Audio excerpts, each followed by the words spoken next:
यांनी आता रेकॉर्डिंग करण्याकरता इथं लावल्यानंतर थोडीशी भीती वाटते. अशा काळामध्ये स्वातंत्र्याविषयी आपण बोलतो आहोत. सन्माननीय विचारपीठ, आजच्या कार्यक्रमासाठी विशेष उपस्थिती ज्यांची आहे ती justice Nalawade, justice BG Kolse Patil, आयोजक नीरज जैन, आणि आत्ता ज्यांनी अतिशय सुंदर असा माझा परिचय करून दिला त्या अलका जोशी, लोकायतचे सारे स्वयंसेवक, म्हणजे लोकायचेही स्वयंसेवक असतात, आणि आपण सर्व. खरं म्हणजे इथं या विचारपीठावरती बोलणं ही खूप अभिमानाची आणि आनंदाची गोष्ट आहे. त्याचं पहिलं कारण असं की या विचारपीठावरती अनेक मान्यवरांना नीरज जैन यांनी इथं आणलेलं आहे, लोकायतनं आणलेलं आहे. म्हणजे मला आठवतं तसं पुरुषोत्तम अगरवाल, अपूर्वानंद अशी अत्यंत आदरणीय व्यक्तिमत्व या विचारपीठावरती येऊन त्यांनी आपली मतं व्यक्त केलेली आहेत, ते बोललेले आहेत. आणि तशा विचारपीठावरती माझ्यासारख्या एका नव्यानं लिहू पाहणाऱ्या, बोलू पाहणाऱ्या व्यक्तीला बोलावणं हा माझ्यासाठी खरोखरच खूप सन्मान आहे. त्याबद्दल मी लोकायतचा मनापासून ऋणी आहे. खरं म्हणजे नीरज जैन जेव्हा मला त्यांनी बोलावलं आणि फोनवरती मला ते सांगत होते तेव्हा त्यांच्या लक्षात नसेल, पण अनेकदा मी लोकायतच्या कार्यक्रमांना उपस्थित राहिलेलो आहे. मी त्यांना मगाशी आठवण सांगितली की मला वाटतं मी अगदी 10वी झालो असेल तेव्हा हद अनहद नावाची एक डॉक्युमेंटरी शबनम वीरमणी यांची, याचं स्क्रीनिंग होतं. कबीरावरच्या जवळपास 4 डॉक्युमेंटरीज या शबनम वीरमणी यांनी केल्यात, आणि तेव्हापासून लोकायतच्या अनेक कार्यक्रमांना मी अगदी उपस्थित होतो. त्यामुळे लोकायतचा आणि माझा पूर्वीपासूनचा संबंध आहे, आत्मीय अशा प्रकारचा संबंध आहे. आणि त्याच्यामुळे लोकायतच्या व्यासपीठावरती येणं, त्या विचारपीठावरती बोलणं ही खरोखरच आनंदाची गोष्ट आहे. विशेष म्हणजे लोकायत हे नाव जे आहे ते आपल्या एका भारतीय परंपरेतून, चार्वाकाच्या विचार दर्शनातून येतं. आणि हे जे तत्वज्ञान आहे, हे तत्वज्ञान मुळामध्ये इथल्या सगळ्या कर्मठ परंपरेला प्रश्न विचारतं. प्रत्यक्ष हेच प्रमाण मानलं पाहिजे, अनुभवजन्य ज्ञानाच्या आधारे पुढे गेलं पाहिजे असं सांगणारं हे तत्वज्ञान आहे. आणि म्हणून अशा एका ज्याला म्हणत परिवर्तनवादी अशा परंपरेशी नाळ असलेलं हे विचारपीठ आहे. आणि मी सुरुवातीलाच म्हटलं त्याप्रमाणे स्वातंत्र्य दिना दिवशी स्वतंत्रपणे बोलता येईल अशी फार कमी विचारपीठं आहेत. आणि त्याच्यामुळे या विचारपीठावरती बोलताना मला विशेष आनंद होतोय. मुख्य म्हणजे जे विषयावरती मी बोलतोय तो नियतीशी करार, भारताचं संविधान आणि पंडित जवाहरलाल नेहरू हा अतिशय माझ्या आस्थेचा, जिव्हाळ्याचा विषय आहे. आणि त्याच्यामुळं स्वातंत्र्य दिनाच्या दिवशी आपल्यासोबत हे विचार शेअर करणं ही माझ्यासाठी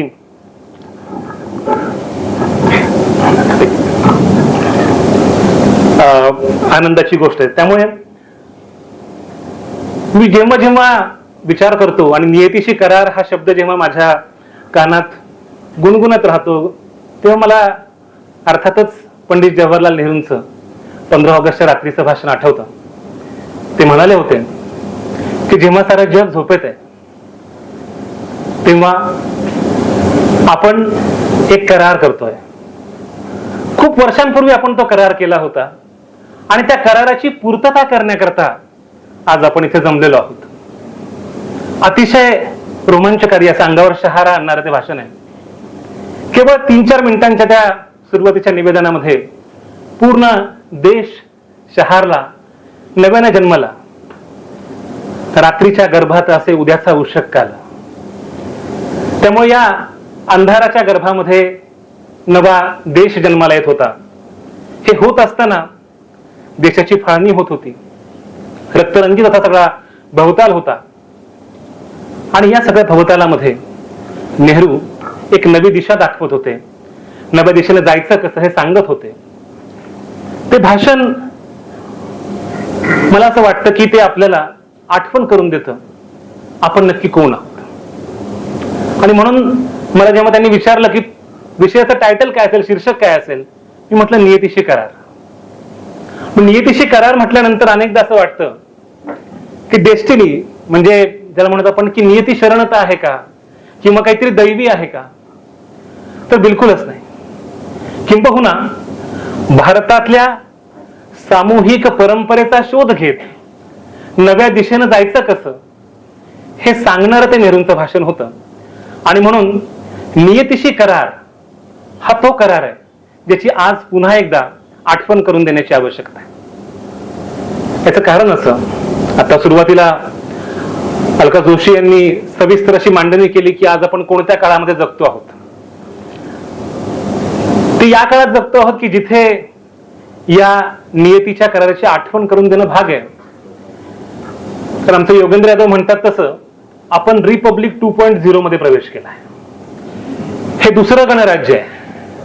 आणि हे जर दुसरं गणराज्य असेल तर पहिलं गणराज्य काय होतं, तो नियतीशी करार काय होता, याची आठवण करून देणं मला वाटतं फार महत्वाचं आहे. म्हणजे ते हिंदी मधलं फार प्रसिद्ध गाणं आहे की आईना मुझसे मेरी पहली सी सूरत मांगे. आरसा मला माझं पहिलं रूप मागतो. आणि तेव्हा मला असं वाटतं की खरोखरच देशाचा चेहरा मोहरा जेव्हा पूर्णपणे बदललेला आहे तेव्हा हा नियतीशी करार सांगणं म्हणजे पुन्हा एकदा त्या मूळ रूपाची आठवण करून देणे, तो रिमाइंडर आहे. आणि हा रिमाइंडर आज अतिशय महत्वाचा आहे कारण तो नियतीशी करार हा आपल्या सर्वांच्या वतीनं झालेला आहे. आता ज्या प्रास्ताविकाचा उल्लेख झाला ते प्रास्ताविक म्हणजे केवळ एक वाक्य आहे. आणि ते एक वाक्य आपल्या साऱ्या संविधानकर्त्यांनी त्यावेळेसच्या आणि भावी पिढ्यांच्या वतीनं उच्चारलेले एकच वाक्य. ते भारताचं सामूहिक स्वप्न आहे. आम्ही असं नेहमी म्हणतो की भारतीय संविधान हा आपल्या देशाचा जीपीएस आहे. देशानं जायचं कसं पुढे, जसं तुम्हाला इथे हा हॉल शोधताना जीपीएस लावला असेल आणि त्या गुगल बाईने सांगितलं असेल टर्न राईट टर्न लेफ्ट, असं करत करत आपण इथे येतो. तसं हा नवा देश जेव्हा तात्पडत होता की कुठल्या दिशेनं जायचंय तेव्हा भारतीय संविधान हा तो नियतीशी करार होता. त्यामुळे जेव्हा लॉर्ड माउंटबॅटन असं म्हणाले की आम्ही जेव्हा इथून जाऊ तेव्हा इथे अराजक निर्माण होईल, तेव्हा गांधी म्हणाले ते अराजक आमचं असेल.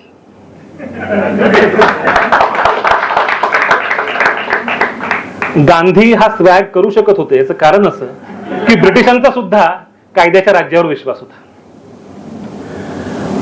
ते अराजक नव्हतं. नेहरू जेव्हा नियतीच्या कराराची गोष्ट करत होते तेव्हा त्याचा पाया महात्मा गांधींनी घातलेला होता आणि त्या कराराचं नेमकं स्वरूप कसं असेल ते बाबासाहेब आंबेडकरांनी सांगितलेलं होतं. त्यामुळे जेव्हा नियतीशी करार असं म्हटलं तेव्हा कुठल्या नियतीचा, डेस्टिनीचा, दैवाचा असा संबंध नाही, तर तो इथल्या मातीतल्या परंपरेशी, इथल्या जनसमूहाशी आपल्या सगळ्यांच्या वतीनं जे एक सामूहिक स्वप्न पाहिलं त्याचं शपथपत्रच घेतलं, ते जर निभवायचं असेल, त्याच्याशी जर आपल्याला प्रामाणिक राहायचं असेल तर आपल्याला तो करार नेमका काय ते समजून घेतलं पाहिजे. आता लोकांची टीम सगळी गाणी सादर करत होती. भारत जोडो यात्रेमध्ये आम्ही जेव्हा भेटलो तेव्हा त्यांचं एक फार प्रसिद्ध गाणं आहे क्या हुआ तेरा वादा. आणि अर्थातच कुठले कुठले वादे 15 लाखापासून ते प्रत्येकाला घर मिळणार इथपर्यंतचे सगळे जे वादे आहेत त्याला प्रश्न विचारणारा असं त्यांचं गाणं आहे. आणि त्याच्यामुळे हा जो वादा आहे जो 1947 साली केला गेला होता त्याचा नेमका काय झालंय हा प्रश्न या कराराच्या निमित्तानं उपस्थित करणं हे मला फार महत्वाचं वाटतं. कारण मी जे म्हटलं की हा जो जीपीएस आहे, हा जीपीएस सुरुवातीला जेव्हा आपण वापरतो तेव्हा आपण गडबडत असतो, आपल्याला चाचपडत असतो. पंडित जवाहरलाल नेहरू हे एका अर्थानं पहिल्यांदा जीपीएस वापरणारे नेते होते. कारण देशासमोरची वाट सुस्पष्ट नव्हती. ज्याला म्हणतो ना आपण पूर्ण प्रकाश नाही, पूर्ण अंधार नाही, अशा सगळ्या वातावरणामध्ये हे मार्गक्रमण सुरू झालं. आणि म्हणून तुम्हाला माहिती आहे नेहरू जेव्हा गेले तेव्हा त्यांच्या ऑफिसमध्ये एकच कविता होती. ती कविता होती Robert फ्रॉस्टची. Woods are lovely, dark and deep, but I have promises to keep and miles to go before I sleep. हे घनगर्द जंगल आहे. हे जंगलातली वाट, हे निबिड अरण्यातली वाट सोपी असणार नाही, ती अवघडच असणार आहे. पण ती वाट चोखळण्याची हिम्मत माझ्यामध्ये आहे. ती स्वप्न मला पूर्ण करायची आहेत. त्या दिशेने भारताचा प्रवास सुरू झाला. आणि म्हणून मला नेहमी असं वाटतं की अनेक देशांची वाताहत झाली, म्हणजे 20व्या शतकाच्या मध्यावरती ज्यांना ज्यांना स्वातंत्र्य मिळालं, कुठे लष्करशाही आली, कुठे हुकुमशाही आली, सरकार कोसळली, अराजक निर्माण झालं. भारतामध्ये असं बिलकुल झालं नाही. याचं कारण असं होतं की स्वातंत्र्यपूर्व भारतामध्ये 9 वर्ष तुरुंगात काढणारा माणूस हा स्वातंत्र्योत्तर भारताचा 17 वर्ष पंतप्रधान होता. या दोन भारतांना, स्वातंत्र्यपूर्व भारताला स्वातंत्र्योत्तर भारताशी जोडणारा पूल म्हणजे पंडित जवाहरलाल नेहरू. आणि त्यामुळे या नेहरूंनी हा नियतीशी करार कशा प्रकारे घडवून आणला, त्यांची त्याच्यामध्ये महत्वाची भूमिका काय होती, हे आज मी आपल्यासमोर सांगणार आहे. आणि ते सांगण्याचं औचित्य सुद्धा आपल्याला लक्षात आलं पाहिजे की ज्या दिवशी अचानक नवे सिनेमे रिलीज व्हायला लागतात, जाणीवपूर्वक इथला सगळा वारसा जो आहे तो संपुष्टात कसा आणता येईल याचा जाणीवपूर्वक प्रयत्न व्हायला लागतो, तेव्हा पुन्हा पुन्हा आठवण करून द्यायला लागते की आमचा हा समृद्ध वारसा आहे, तो अशा तुमच्या किरकोळ प्रयत्नांनी संपणार नाही. जे नेहमी म्हटलं जातं की तुम्ही मला गाडण्याचा प्रयत्न केलात, पण मी बीज होतो, मी उगवून येईन. आणि त्यामुळं हा जो मोठा वारसा आहे, हा समृद्ध वारसा आहे, तो जर आपण नाही समजून घेतला तर आपण चाचपडणार, आपण गोंधळणार. म्हणजे मी नेहमी एक उदाहरण सांगतो, कोळसे पाटील, अनेकदा असं होतं की नवीन तरुण पिढी जी आहे ती खूप धडपडत असते आणि ती नोकरी नाही, अमुक नाही, तमुक म्हणून बरंच काम करत असते. आणि त्यांना अचानक कळतं, अरे आपल्या आजोबाच्या नावावर तर 100 एकर जमीन आहे. आणि मग त्यांना कळतं की अरे आपण का सगळे हे प्रयत्न करत होतो. एक प्रकारे असंच झालंय, आपल्याला आपल्या आजोबा पणजोबांच्या पिढीनं काय दिलं, तो समृद्ध वारसा, तो नीतीशी करारच माहित नाही, म्हणून आज आपली ही अवस्था. आपल्याला हा समृद्ध वारसा जेव्हा कळेल तेव्हा वर्तमानाचा आरसा नीट समजून घेता येईल. आणि त्या दिशेनं जाण्याकरता मला असं वाटतं की आपण प्रयत्न करायला हवेत. आज आपणापैकी अनेकांनी झेंडा वंदन केलं असेल, ध्वजारोहण केलं असेल, आणि तो तिरंगा जेव्हा जेव्हा पाहतो तेव्हा तेव्हा मला सरोजिनी नायडू यांचं भाषण आठवतं. त्या संविधान सभेमध्ये बोलत होत्या आणि त्या असं म्हणाल्या की व्हर्सायचा जेव्हा करार झाला पहिल्या महायुद्धानंतरचा, तेव्हा तिथे पॅरिसमध्ये ऑपेरा हाऊसमध्ये एक मोठा समारोह सुरू होता आणि सगळ्या देशांचे ध्वज होते, गाणी होती, नृत्य होतं, सगळा जल्लोष सुरू होता. आणि तिथे एक भारतीय तरुण माझ्या जवळ आला आणि तो म्हणाला, ताई आपला ध्वज कधी असेल, आपण कधी स्वतंत्र होऊ. ही गोष्ट जवळपास स्वातंत्र्य मिळण्यापूर्वीची 3 दशकांपूर्वीची आहे. आणि सरोजिनी नायडू म्हणाल्या, माझ्या डोळ्यात पाणी आलं. मी म्हणाले की एक ना एक दिवस हा युनियन जॅक उतरला जाईल आणि भारताचं नवं स्वप्न तिरंग्याच्या रूपात जन्माला येईल. हा प्रसंग जेव्हा घडत होता तेव्हा पिंगाली व्यंकय्या नावाचा एक आर्टिस्ट, एक कलाकार महात्मा गांधींकडे ध्वजाच्या रचना दाखवत होता, तिरंगा कसा असेल. तेव्हा त्याने जवळपास 22 एक वेगवेगळे ध्वजाची रचना दाखवली गांधींना. आणि अखेरीस आपल्याला कल्पना आहे की 1930च्या काँग्रेसच्या अधिवेशनामध्ये हा ध्वज आला. तेव्हा त्या ध्वजामध्ये चरखाही होता. चरखा हे स्वातंत्र्य लढ्याचं प्रतीक होतं. आणि तोच तिरंगा, जो तिरंगा नेहरूंनी जेव्हा संविधान सभेमध्ये तो सर्वांसमोर सादर केला, तेव्हा त्याने सांगितलं की हा धर्मासाठीचा नाही, हा कुठल्याही धार्मिक प्रतीकांचा नाही, हा त्यागाचा, बलिदानाचा, समृद्धतेचा, इथल्या बहुलतेच्या परंपरेचा असा हा तिरंगा आहे. आपल्याला वाटतं की नुसतं बोलायला काय, नुसती भाषणं करायला काय, कोणी काही म्हणेल, पण स्वातंत्र्य लढ्याचा आणि संविधानाचा सगळा इतिहास जेव्हा आपण अभ्यासतो तेव्हा आपल्या असं लक्षात येतं की या परंपरेतूनच, या इतिहासातूनच ही बहुलता जन्माला आली. म्हणजे तिरंग्यासोबतच एक महत्वाचं राष्ट्रीय प्रतीक आपलं राजमुद्रा. ही राजमुद्रा कशी ठरली ही गोष्ट फार इंटरेस्टिंग आहे. म्हणजे पंडित जवाहरलाल नेहरू यांनी संविधान सभेमध्ये एक ध्वज समिती स्थापन केलेली होती आणि ते म्हणाले बद्रुद्दीन तय्यबजी यांना. बद्र म्हणजे तुमच्याकडे खूप कलात्मक सौंदर्य दृष्टी आहे. कशा प्रकारची आपली राजमुद्रा असावी तुम्हाला काय वाटतं? त्याच्याकरता आपल्या ध्वज समितीनं त्यावेळेसच्या ज्या कला शाळा होत्या त्यांना प्रस्ताव पाठवले. त्यांना सांगितलं की त्यांना आवाहन केलं तुमचे प्रस्ताव पाठवा म्हणून. अनेक प्रस्ताव आले पण काही केल्या कुठलाच प्रस्ताव यांना संमत होईना, मंजूर होईना. आणि त्यावेळेस सुरैया तय्यबजी या बद्रुद्दीन तय्यबजींच्या पत्नी त्या स्वतः अतिशय सुंदर कलाकार होत्या आणि त्यांनी ही आपली राजमुद्रा सुचवली. आता गंमत पहा, हे बद्रुद्दीन तय्यबजींची पत्नी सुरैया तय्यबजी सुचवतात ती राजमुद्रा आहे मूळची सम्राट अशोकाच्या सारनाथच्या स्तंभावरची. तो सगळा बौद्ध परंपरेचा इतिहास आहे. ऑस्कर ऑर्टेल या ब्रिटिश माणसानं मुळात उत्खनन केलं तेव्हा हा अशोकाचा सारनाथ स्तंभ सापडला. ऑस्कर ऑर्टेल हा ब्रिटिश माणूस. त्याच्यावरती खाली वाक्य काय? सत्यमेव जयते. हे सत्यमेव जयते कुठलं आहे? मुंडकोपनिषदातलं.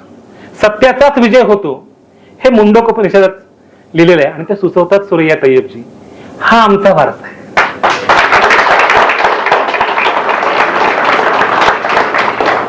या बद्रुद्दीन तय्यबजींना पाकिस्ताननं ऑफर दिली होती की आमच्याकडे उच्च पदावरती तुमची नियुक्ती केली जाईल, सर्व अधिकार तुम्हाला दिले जातील. पण बद्रुद्दीन तय्यबजी म्हणाले माझा विश्वास इथल्या धार्मिक बहुलतेवरती आहे, इंद्रधनुषी स्वप्नांवरती आहे. मी धर्माच्या आधारावरती उभा राहिलेल्या राष्ट्रामध्ये येऊ शकत नाही. आणि त्यामुळे जेव्हा जेव्हा मी तिरंगाकडे पाहतो, जेव्हा जेव्हा ह्या राजमुद्रेकडे पाहतो तेव्हा तेव्हा मन अभिमानानं भरून येतं. आणि हे जाणीवपूर्वक केलेलं नाहीये. जसं आजकाल केवळ प्रतिनिधित्व करता प्रतिनिधित्व असतं, म्हणजे कोणीतरी एक स्त्री पाहिजे, कोणीतरी एक अल्पसंख्याक समूहातला पाहिजे, अशा प्रकारची गोष्ट नाही. खरोखर या इतिहासामध्ये अशा प्रकारची बहुसंस्कृतिकता होती आणि म्हणून तो खऱ्या अर्थानं नियतीशी करार होता. त्या नियतीच्या करारामध्ये प्रत्येकाचा समावेश होता. तुम्हाला आश्चर्य वाटेल, आपल्याला असं नेहमी सांगितलं जातं की भारताचं संविधान हे काय संविधान सभेमध्ये जे लोक होते त्या लोकांनी मिळून लिहिलं. म्हणजे जे कोणी 250-300 लोक असतील किंवा मसुदा समितीतले जे लोक असतील त्यांनी प्रामुख्याने हे संविधान लिहिलं. पण हे आवर्जून सांगितलं पाहिजे की फेब्रुवारी 1948 मध्ये आपल्या संविधानाचा जो ड्राफ्ट आहे, मसुदा जो आहे, तो लोकांसाठी खुला केला गेला. खरं म्हणजे असं करू नये असं के.एम. मुन्शी यांचं मत होतं. त्यांचं म्हणणं होतं की संविधान ही अतिशय किचकट गोष्ट आहे, कॉम्प्लेक्स गोष्ट आहे आणि ते जनरल पब्लिक करता, सर्वसामान्य माणसांकरता ते खुलं असू नये, त्यातनं गोंधळ निर्माण होईल. पण आपल्या संविधान सभेतले अनेक लोक हे उदार होते आणि त्याच्यामुळे फेब्रुवारी 1948ला संविधानाची मसुदाची जी प्रत आहे, 1 रुपयाला होती ती प्रत, तेव्हा ती सगळीकडे आकाशवाणीवरनं सांगण्यात आलं की तुमच्या काय सूचना आहेत, तुमचे काय प्रस्ताव आहेत, ते तुम्ही संविधान सभेला कळवा. आदिवासी गोंड समाजातल्या अनेकांनी आपल्या नागपूरमध्येच त्यांनी संविधान सभेला पत्र दिलं.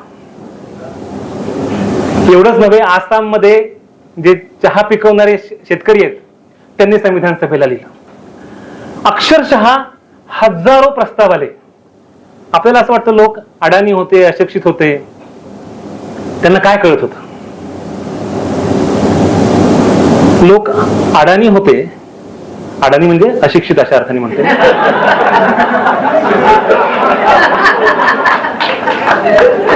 पण ते समंजस होते. ते समंजस होते, त्यांना राजकीय भान होतं आणि त्याच्यामुळे जेव्हा हजारो अशा प्रकारचे प्रस्ताव आले त्या प्रत्येकाला आपल्या संविधान सभेनं उत्तर दिलेलं आहे. त्यातल्या जवळपास 2000हून अधिक सूचना ह्याच्यावर चर्चा झालेली आहे. लोक म्हणतात अरे किती 3 वर्ष लावली, किती मोठं संविधान, काय चर्चा करत बसता. संविधान सभेच्या वादांचे जेव्हा खंड वाचतो ना आपण, तेव्हा लक्षात येतं की प्रत्येक मुद्द्यावरती किती बारकाईने चर्चा झालेली आहे. एवढंच नव्हे, त्यातल्या काही लोकांना आपण संविधान सभेच्या सल्लागार समिती नेमलं. म्हणजे केवळ त्या लोकांना सुचवा रे तुम्ही, पण आम्हाला काय करायचं ते आम्हीच करू, अशा प्रकारची जी गोष्ट आजकाल होत असते, बरोबर ना, म्हणजे विचारार्थ अशा गोष्टी पाठवल्या जातात आणि प्रत्यक्षात जे करायचं ते ठरलेलं असतं अगोदरच. अशा प्रकारच्या गोष्टी नव्हत्या, तो जेन्युइन प्रयत्न होता. ऑर्निट शानी आणि रोहित डे या दोन संशोधकांनी हे सगळं संशोधन पुढे आणलेलं आहे. रोहित डे यांचं महत्वाचं पुस्तक आहे पीपल्स कॉन्स्टिट्यूशन, लोकांचं संविधान. आणि ऑर्निट शानी या इस्रायलच्या प्राध्यापिका, त्यांनी how India become democratic, Bharat लोकशाही देश कसा झाला.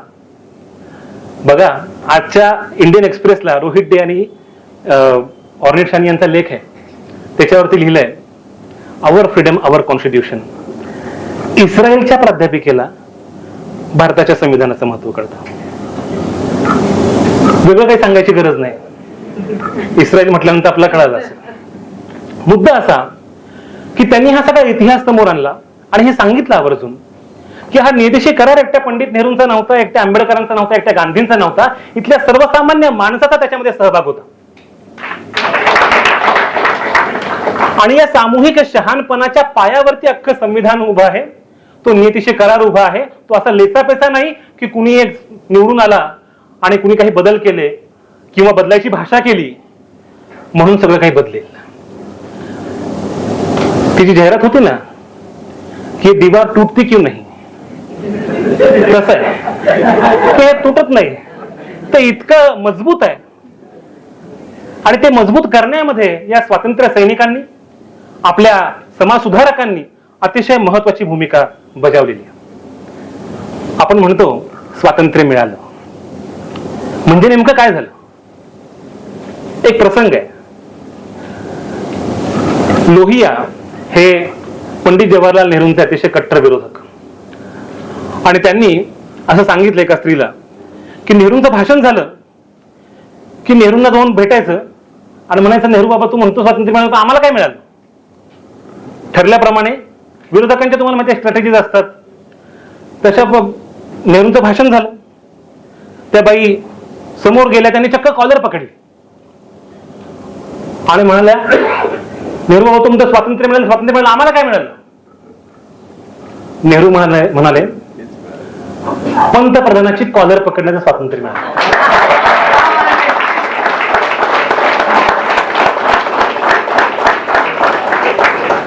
पंतप्रधानाची कॉलर पकडायची असते हे 1950 सालीच आपल्याला कळलेलं आहे.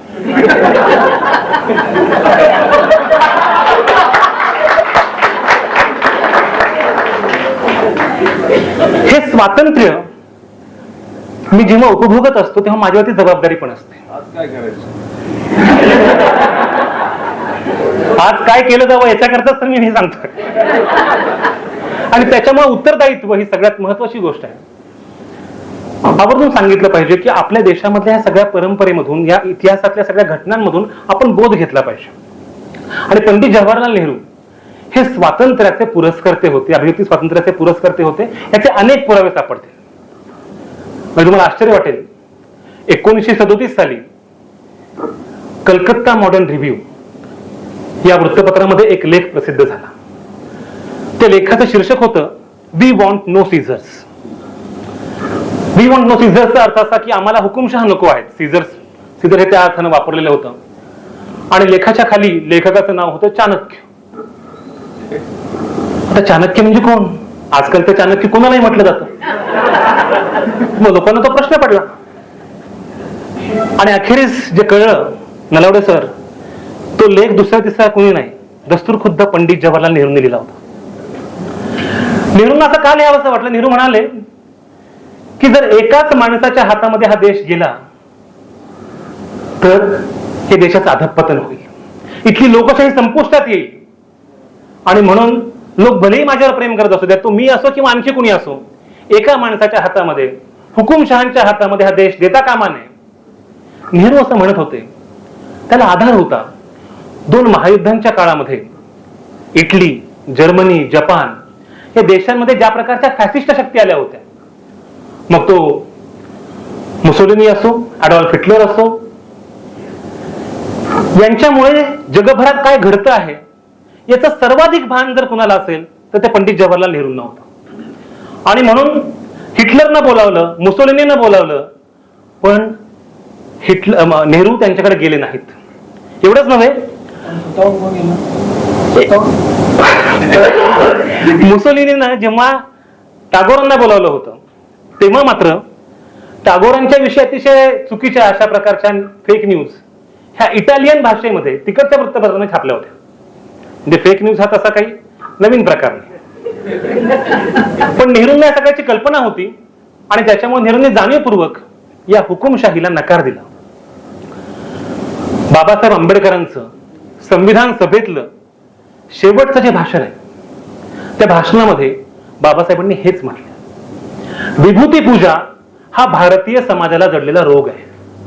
आपल्याला असं वाटतं की एका व्यक्तीच्या हातामध्ये सरकार दिलं, एका व्यक्तीच्या हातामध्ये देश दिला तर सगळं काही भलं होईल. आपल्याकडे अशी एक मानसिक घडण झालेली आहे, यदा यदा हि धर्मस्य ग्लानिर्भवति भारत, धर्माला ग्लानी येते आणि मग तो अवतारी पुरुष येतो, तो येतो आणि अच्छे दिन येतात. असं होत नाही ना. एका माणसाच्या हातामध्ये दिल्यामुळे सगळं जग बदलत नसतं, जादूची कांडी त्याच्या हातामध्ये नसते. लोकशाही प्रक्रियेमध्ये प्रत्येकाचं म्हणणं ऐकावं लागतं. हा विभूती पूजेचा धोका पंडित जवाहरलाल नेहरूंनी सांगितला. त्यांच्या मुलीनं तो धोका किती गंभीर आहे हे दाखवूनही दिलं. आणि आज त्याच्याहून भलत्या अशा अवस्थेमध्ये आपण आलेलो आहोत की जिथे हे संविधान राहणारच की नाही. आणि म्हणून आपला कल्पना आहे की आताच्या लोकसभा निवडणुकांमध्ये हा मुद्दा अतिशय कळीचा बनला, महत्वाचा बनला, केंद्रस्थानी आला. आणि त्याच्यामुळे असं म्हटलं गेलं की ही लोकसभेची निवडणूक नाहीये, तर पुन्हा एकदा संविधान सभेची निवड आपल्याला करायची आहे. कारण संविधान बदललं जाऊ शकतं आणि संविधान बदलणं म्हणजे केवळ आंबेडकर नव्हे, केवळ दलित समुदाय नव्हे, तर आपल्या प्रत्येकाचं भवितव्य बदलणं असा त्याचा अर्थ आहे. आणि त्याच्यामुळे हे जर बदलू द्यायचं नसेल, तो जर नियतीशी करार आपला टिकवून ठेवायचा असेल, तर आपल्याला संविधान नीट समजून घेतलं पाहिजे आणि ते लोकांपर्यंत कसं पोहोचवता येईल याचा प्रयत्न केला पाहिजे. एका बाजूला ही सगळी स्वातंत्र्याची मांडणी होत असताना दुसऱ्या बाजूला समतेसाठीचा सगळा जो अध्याय आहे तो सुद्धा संविधान सभेमध्ये सुरू होता. आणि अर्थातच याची सगळी एक मशागत ही सामाजिक आंदोलनांनी तयार केलेली होती. त्याच्यामुळे बाबासाहेब आंबेडकर अनेकदा समतेच्या मूल्यांसाठी आग्रह धरत आपले जे सगळे मूलभूत हक्क आहेत त्याच्या अनुषंगानं त्यांनी अतिशय महत्वाची मूलभूत अशा प्रकारची मांडणी केलेली आहे. एवढंच नव्हे, आपल्या लक्षात येईल की साधं संविधानाची उद्देशिका जी आहे त्याच्या अनुषंगाने जे डिबेट झाले. कारण 13 डिसेंबर 1946 ला पंडित जवाहरलाल नेहरूंनी जी आपली प्रियंबल जी उद्देशिका आहे तिचा प्रस्ताव समोर ठेवला आणि त्याच्यानंतर भरपूर चर्चा झाली. त्यातला एक प्रस्ताव असा होता की ही संविधानाची उद्देशिका जी आहे ते आपण देवाला अर्पण करूयात. एच.व्ही. कामत नावाचे संविधान सभेचे सदस्य होते.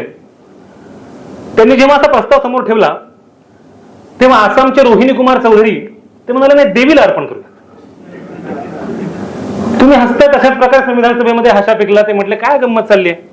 मी तुम्हाला कामत अतिशय चिडले. ते म्हटले, मी तुम्हाला गंभीरपणे सांगतोय की देवाला अर्पण करण्यामध्ये काय अडचण आहे. ते म्हटले, देवीला अर्पण करूयात. आमच्याकडे कामाख्या देवीला फार महत्व आहे. कामाख्या देवीचं महत्व तुम्हाला माहिती आहे. आपले लोकही गुवाहाटीला जाऊन आलेले आहेत. त्याच्यामुळे हे देवीला अर्पण केलं जावं असं म्हटलं गेलं. त्याच्यावरती अनेक सदस्यांनी आक्षेप नोंदवला. ते म्हटले, देवाला किंवा देवीला अर्पण करण्याचं कारणच काय. प्रत्येकाची जी विचारधारा असेल, प्रत्येकाच्या ज्या श्रद्धा असतील त्या त्याच्याजवळ, पण संविधान हे देवाला किंवा देवीला अर्पण करण्याची आवश्यकता नाही अशा प्रकारची भूमिका ही मांडली गेली. एवढंच नव्हे, सक्सेना नावाचे आपले एक सदस्य होते, शिवलाल सक्सेना म्हणून. ते म्हणाले की हे महात्मा गांधींना अर्पण करावं, कारण महात्मा गांधी हे राष्ट्रपिता आहेत, त्यांनी महत्वाची भूमिका बजावलेली आहे. अनेक लोक, अनेक सदस्य त्याच्यामधले गांधींचे चाहते होते, अनुयायी होते. असं असताना सुद्धा आपण ते नाकारलं आणि शेवटी कामत चिडले. ते म्हटले, काय नाही, हे तुम्ही पटलावर ठेवा, ह्याच्यावर चर्चा होऊ द्या, अध्यक्ष महोदय याच्यावरती मतदान घ्या. अखेरीस राजेंद्र प्रसादांना ते ऐकायला लागलं आणि 68 विरुद्ध 42 या मतांनी आपण ठरवलं, आम्ही भारताचे लोक यांनाच आपण हे संविधान अर्पण करणार.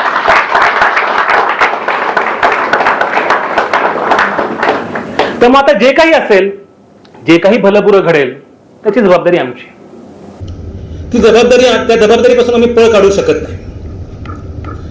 हे या संविधान सभेतून अधोरेखित झालं. आणि पंडित जवाहरलाल नेहरू प्रत्येक वेळी एका अर्थाने त्याला म्हणून पण ड्रायव्हिंग सीट वरती बसलेले असल्यामुळे त्यांच्यावरती अनेक प्रकारच्या जबाबदाऱ्या होत्या. म्हणजे एका बाजूला ब्रिटिशांसोबतचे सगळे निगोशिएशन्स, वाटाघाटी सुरू होत्या. दुसऱ्या बाजूला मी म्हटलं तसं धार्मिक दंगली एवढ्या मोठ्या प्रमाणावरती सुरू झालेल्या होत्या. म्हणजे ज्या क्षणी स्वातंत्र्य दिनाचा सगळा महोत्सव होत होता तेव्हा महात्मा गांधी नौखालीमध्ये दंगल शमवण्याचा प्रयत्न करत होते.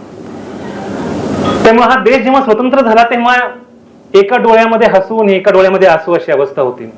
तिथपासून ही सुरुवात झालेली आहे. आणि त्याच्यामुळे हे स्वातंत्र्याचं मोल फार महत्वाचं आहे असं तसं मिळालेलं नाहीये.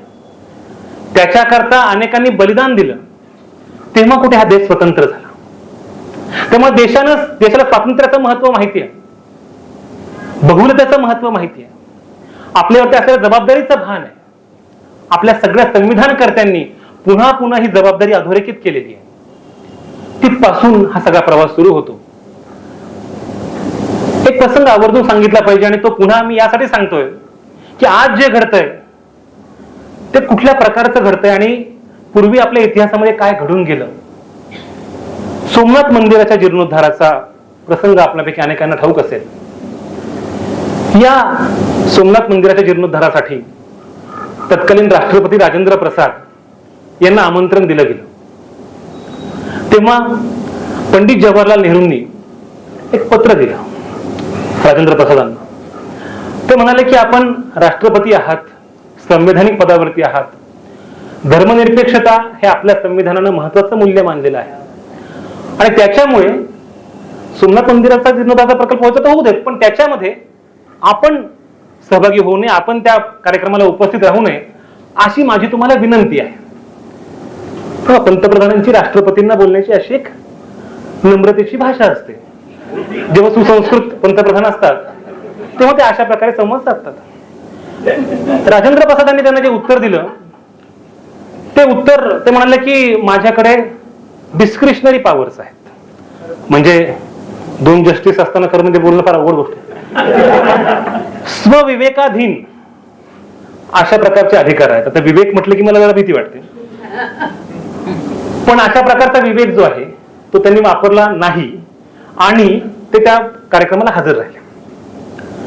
त्याच्यानंतर पंडित जवाहरलाल नेहरूंनी मुख्यमंत्र्यांना पत्र दिलं. म्हणजे दर 15 दिवसाला पंडित जवाहरलाल नेहरू मुख्यमंत्र्यांना पत्र लिहित असत आणि त्याचाही एक खंड प्रकाशित झालेला आहे जवळपास 1947 ते 1964 अगदी जाईपर्यंत. त्या पत्रात त्यांनी लिहिलं की राजेंद्र प्रसाद म्हणजे राष्ट्रपती जरी या कार्यक्रमाला गेलेले असले तरी मुख्यमंत्र्यांनी आणि संवैधानिक पदावरती असलेल्या सर्वांनी याची काळजी घेतली पाहिजे, याची खबरदारी घेतली पाहिजे की कुठल्याही धार्मिक कार्यक्रमांना सार्वजनिकरित्या आपण उपस्थित राहता कामा नये. त्याच्यामुळे धर्म आणि राजकारण याची गल्लत करता कामा नये अशा प्रकारचा सल्ला पंडित जवाहरलाल नेहरूंनी दिला. त्यामुळे धर्म आणि राजकारण याचं एक विघातक मिश्रण जे आज केलं जात आहे तशा प्रकारचं होऊ नये हे पंडित जवाहरलाल नेहरू तेव्हा सांगतात. एवढंच नव्हे, आज आवर्जून हे सांगितलं पाहिजे. याच मुख्यमंत्र्यांना लिहिलेल्या पत्रामध्ये डिसेंबर 1947 नेहरूंचं पत्र आहे. नेहरू असं म्हणतात, मुख्यमंत्र्यांना लिहितात की मी साधारणपणे कुठल्याही संघटनेवरती बंदी घालावी अशा मताचा नाही, मात्र राष्ट्रीय स्वयंसेवक संघ या संघटनेची वाटचाल जर्मनीतल्या नाझींप्रमाणे होते असं मला दिसतं. त्यांच्या हालचालींवरती आपण लक्ष ठेवावं, खबरदारी घ्यावी, कारण कदाचित त्यातून पेचप्रसंग उद्भवण्याची शक्यता आहे. डिसेंबर 1947 हे पत्र आहे. 1 महिन्यानंतर राष्ट्रपिता महात्मा गांधींची हत्या होते. हे लक्षात घ्या की देशातल्या घटनांचं आंतरराष्ट्रीय पातळीवरचं सर्वार्थानं भान जे आहे ते पंडित जवाहरलाल नेहरूंना होतं आणि म्हणून त्यांनी हा सल्ला मुख्यमंत्र्यांना दिलेला होता. त्यामुळे एक प्रकारे या देशामध्ये काय प्रकारचं वातावरण निर्माण होऊ शकतं, कोणत्या प्रकारचे धोके आहेत, याची पंडित जवाहरलाल नेहरूंना नेमकी कल्पना होती. इथे संकुचित राष्ट्रवाद जन्माला येऊ नये यासाठी त्यांनी सर्वतोपरी प्रयत्न केले. आणि तुम्ही जर पाहिलं गेल्या 75 वर्षांचा सगळा इतिहास पाहिला तर आपल्याला असं दिसतं की राष्ट्रवादाच्या विविध आवृत्त्या या भारतामध्ये पहिल्यापासूनच होत्या. म्हणजे धर्माच्या आधारावर असलेला राष्ट्रवाद असेल, वांशिक राष्ट्रवाद असेल किंवा फॅसिस्ट राष्ट्रवाद असेल. हिंदू राष्ट्रवादानं गांधींची हत्या केली. मुस्लिम राष्ट्रवादामुळे अख्खा देशच नवीन जन्माला आला. शीख राष्ट्रवादाचा अत्युच्च टोक म्हणजे माजी पंतप्रधान इंदिरा गांधींची हत्या. वांशिक राष्ट्रवादाचं अतिशय गंभीर रूप म्हणजे राजीव गांधींची हत्या. दाभोलकर, पानसरे, कलबुर्गी, गौरी लंकेश या चौघांच्याही हत्या हे एका अर्थानं फॅसिस्ट राष्ट्रवादाचं रूप आहे. आणि ह्या राष्ट्रवाद, या चारही प्रकारचे राष्ट्रवाद जे आहेत याची ज्याला म्हणून अवशेष हे पहिल्यापासून भारतामध्ये होते. पण स्वातंत्र्य आंदोलनामुळे, सामाजिक समतेच्या आंदोलनामुळे, काँग्रेसमुळे आणि आपल्या संविधानामुळे आपण कधीच या राष्ट्रवादाच्या आहारी गेलो नाही. आणि त्या राष्ट्रवादाच्या आहारी गेलो नाही म्हणूनच नीरज चोप्राची आई आणि अर्शदची आई सांगते की ही माझीच लेकरं आहे. त्यांच्यामध्ये काय भेद आहे? आम्ही एकच आहोत. वसुधैव कुटुंबकमच्या नुसत्या भाषा करून उपयोगाचं नसतं, प्रत्यक्ष तो भाव मनामध्ये असायला लागतो. आणि म्हणून त्या प्रकारची भाषा ही पंडित जवाहरलाल नेहरूंनी शिकवलेली होती. ती फार महत्वाची आहे. ती भाषा जर आज आपण विसरलो तर मला असं वाटतं आपण आपला वारसा विसरून जाऊ. एक गोष्ट आवर्जून नोंदवली पाहिजे. इंग्लंडमध्ये पंडित जवाहरलाल नेहरू गेले होते आणि तिथे त्यांची एक पत्रकार परिषद होती. म्हणजे पंतप्रधान नेहरू पत्रकार परिषद घ्यायचे.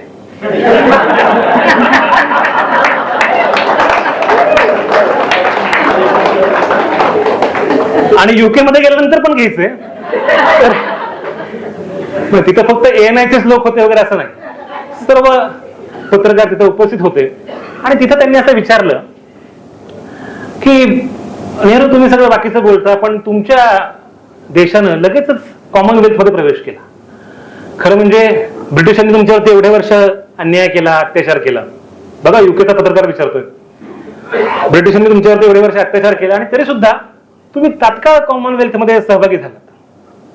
तेव्हा तर नेहरूंनी दिलेलं उत्तर इतकं महत्वाचं. नेहरू म्हणजे त्याला दोन कारण आहेत. एक म्हणजे आमच्या देशात गांधी जन्मले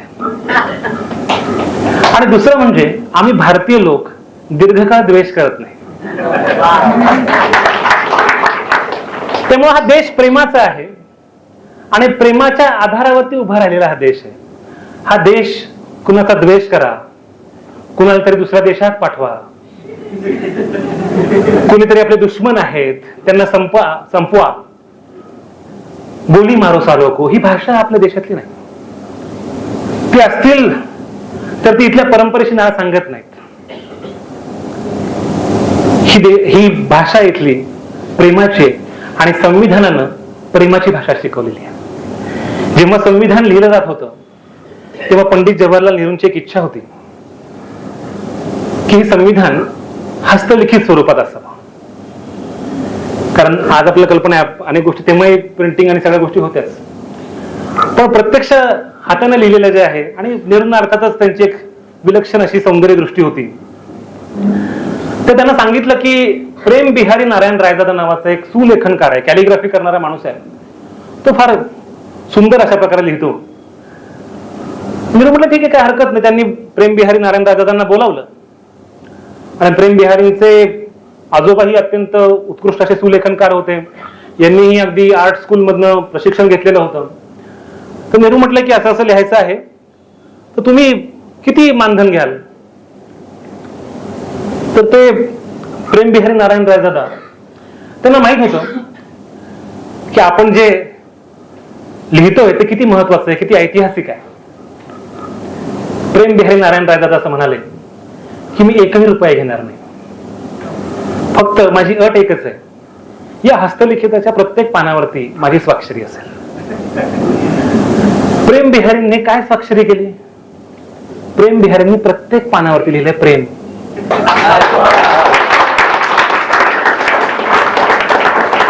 संविधानाच्या हस्तलिखितावरती जी प्रत आजही जपून ठेवलेली आहे त्या प्रत्येक पानावरती प्रेम शब्द लिहिलेला आहे. आज जेव्हा तुम्ही संविधान प्रेमी, आम्ही संविधान प्रेमी अशा प्रकारचा उपक्रम सुरू करता आहात, मला असं वाटतं की प्रेम बिहारी नारायण रायजादा यांनी जो वारसा आपल्याला दिला तो वारसा प्रेमाचा आहे. उनका जो फर्ज है वो अहले सियासत जाने, उनका जो फर्ज है वो अहले सियासत जाने, मेरा पैगाम है मोहब्बत जहां तक पहुंचे.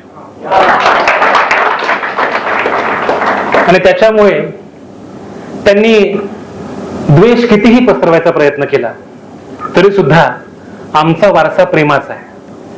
तो वारसा ढाई अखर प्रेम के सांगणाऱ्या कबीराचा आहे. तो चार्वाकाचा आहे, तो कबीराचा आहे, तो बुद्धाचा आहे, तो महावीराचा आहे, तो बसवांनांचा आहे, तो महानुभाव पंथाचा आहे, तो वारकऱ्यांचा आहे, तो भक्ती परंपरेचा आहे. तो इथल्या मातीतून जन्माला आलेला आहे. आणि म्हणून म्हटलं की तो तुटणार नाही, तो फुटणार नाही.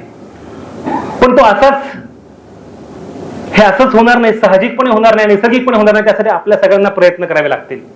आणि त्यामुळे केवळ मी संविधान प्रेमी असं म्हणून उपयोगाचं नाही, ढाई अखर प्रेम की असं म्हणून उपयोगाचं नाही, तर जो वारसा, जो नियतीशी करार आमच्या संविधान सभेनं सांगितला, जो आमच्या स्वातंत्र्य चळवळीने सांगितला, तो जपण्याची जबाबदारी ही तुमच्या माझ्या हातामध्ये आहे. जेव्हा झंझावात असतो, प्रचंड मोठं वादळ असतं आणि तुमच्या हातामध्ये दिवा असतो, तुम्हाला माहिती आहे कुठल्याही वाऱ्याच्या एका झोतामध्ये हा दिवा विझून जाईल.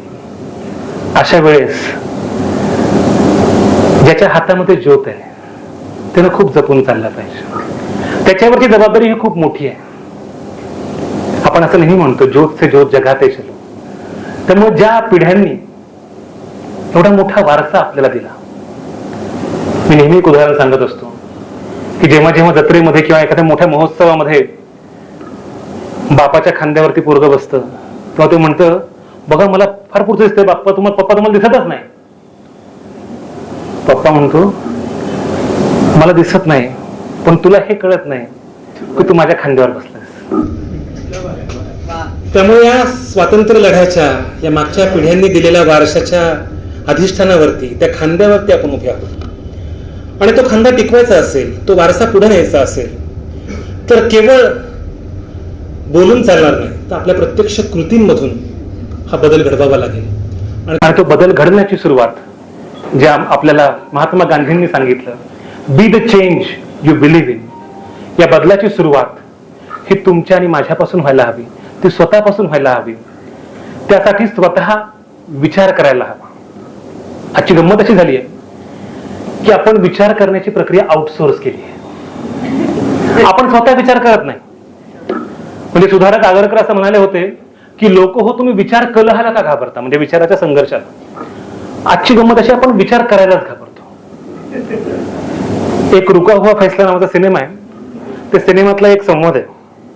एक कमिटी बसलेली आहे आणि त्या एका मुलानं वडिलांचा खून केला असा आरोप आहे आणि त्याच्याविषयी सगळेजण हे करतात. त्यातला एक सदस्य म्हणतो, अरे यार जरा विचार, जरा सोचो. तो यार सोचने का काम तो मालिक करता है. आपण जर विचार करण्याचं काम त्यांच्यावरती सोडलं आणि आपण अडाणी राहिलो तर जे अडाणी नाहीत तेच इथलं सगळ्या देशाचा ताबा घेतील. त्यांनी तो घेऊ नये. तो देश, मी जसं म्हटलं की हे संविधान ही जर सगळ्यांची ताकद आहे, हा जर सामूहिक वारसा असेल, हे जर सामूहिक मालकीचं असेल तर तुम्ही ते हातातून निसटून द्याल का? साधा एक गुंठा आपल्या हातून जात असेल तर आपण बांधतो. हा तर आपल्या अख्ख्या देशाचा वारसा आहे आणि त्याच्यावरती प्रत्येक जण त्याच्यामध्ये शेअर होल्डर आहे. त्यामुळे हा वारसा विसरता कामा नये. तो वारसा अधिक समृद्ध कसा होईल यासाठी पंडित जवाहरलाल नेहरूंनी जी दिशा आपल्याला दाखवली, ज्या प्रकारचा वैज्ञानिक दृष्टिकोन इथे निर्माण केला. कारण पंडित जवाहरलाल नेहरूंचं सगळ्यात महत्वाचं योगदान जर कुठलं असेल तर त्यांनी भारतीय समाजाला वैज्ञानिक दृष्टिकोनातून विचार कसा करावा हे शिकवलं. जे काही आहे ते आहे असं स्वीकारण्याची गरज नाही, त्यांना प्रश्न विचारला पाहिजे. आणि त्या प्रश्न विचारण्यातूनच ही वैज्ञानिक दृष्टी अधिक विकसित होते. त्यामुळे याच दृष्टिकोनावरती आधारित IIT, IIM, NIV अशा सगळ्या महत्वाच्या शिखर संस्था ज्या आहेत भारतातल्या, त्या नेहरूंच्या काळामध्ये स्थापन झाल्या. 70 वर्षात काय झालं, 75 वर्षात काय झालं, आणि त्यांना प्रश्न पडतात, त्यांना उत्तर मिळत नाही बिचाऱ्यांना. त्यांना हे सांगितलं पाहिजे, त्यांच्यासाठी ही उत्तर दिली पाहिजेत की या देशानं काय केलं की ज्या देशामध्ये सुईचं सुद्धा उत्पादन होऊ शकत नव्हतं, लोकांना खायला मिळत नव्हतं, तिथपासून ते हा देश निर्यात करू लागला. इथपर्यंतचा हा सगळा प्रवास जो आहे तो या नेहरूंच्या दूरदृष्टी दृष्टिकोनातून झाला, हे लक्षात घेतलं पाहिजे. आणि त्याच्यामुळे आपण या सगळ्या नियतीच्या कराराप्रती कृतज्ञ असलं पाहिजे, संविधानाप्रती, स्वातंत्र्य आंदोलनाप्रती. आणि हे सांगण्याकरता संविधानाच्या अनुच्छेद 51 क मध्ये हे प्रत्येकाचं कर्तव्य आहे हे सांगण्याची आवश्यकता भासली नाही पाहिजे.